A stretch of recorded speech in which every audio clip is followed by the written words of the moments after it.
তো hi friend, আপনারা কেমন আছেন? আশা করি ভালো আছেন।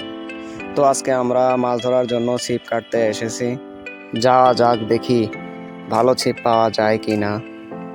তো আমার বন্ধু দেখছে ভালো ছিপ। তো আমার বন্ধু এখন ছিপ কাটছে।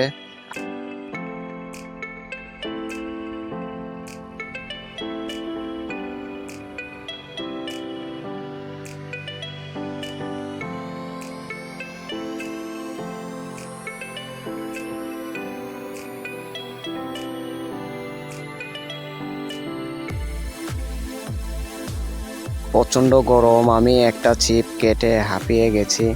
এখানে একটু রেস্ট নিচ্ছি।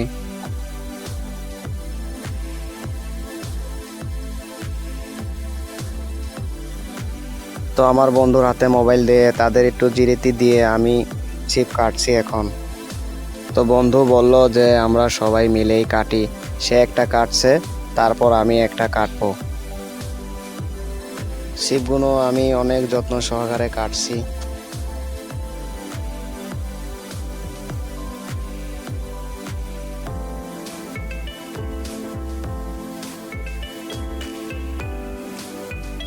ছিপ কেটে সবাই ক্লান্ত হয়ে গেছে, তাই একটু ছাউনিতে জিরাচ্ছে। তো ছিপ কাটা শেষে অবশেষে বাড়ির দিকে যাচ্ছি। গ্রামের ভিউ ভাই অনেক সুন্দর, অনেক সুন্দর প্রাকৃতিক দৃশ্য। প্রচণ্ড গরম, 38 ডিগ্রি সেলসিয়াসে আমরা ছিপ কাটতে এসেছি, তবুও ভালো লাগছে গ্রামের পথ হাঁটতে। তো ছোট ভাইরা বলল যে সামনে একটা পেয়ারা গাছ আছে, দেখি ওখানে পেয়ারা পাওয়া যায় কি না। গ্রাম ভাই অনেক সুন্দর ভাই, গ্রাম। দেখুন আপনারা, দুই ধারে ক্ষেত এবং খড়ের পাল্লাও আছে এদিকে। তো এই সেই গাছ, দেখি পেয়ারা আছে কি নাই। তো একজনকে উঠিয়েছি পেয়ারা গাছে, ছোটই গাছ, পেয়ারা ছোট ছোট পেয়ারা, তাই পারতে মানা করলাম, কারণ এই পেয়ারা আমরা খেতেও পারবো না।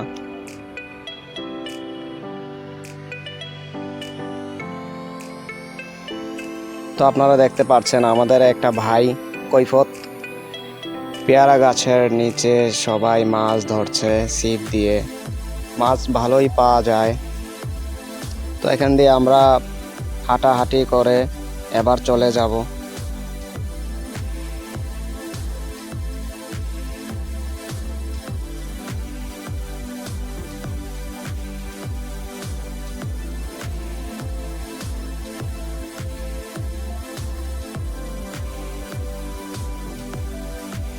তো বিকালের দিক দিয়ে আমরা সবাই মিলে মাছ ধরতে এসেছি, দেখি মাছ পাওয়া যায় কি না যায়।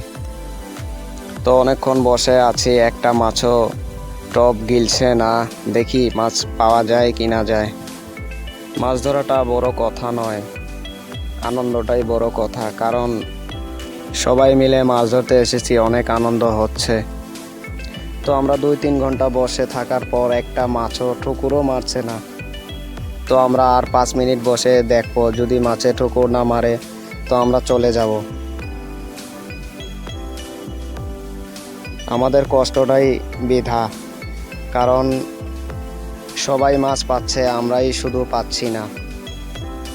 তো আশা করি আপনাদের ভিডিওটা ভালো লাগবে। সবাই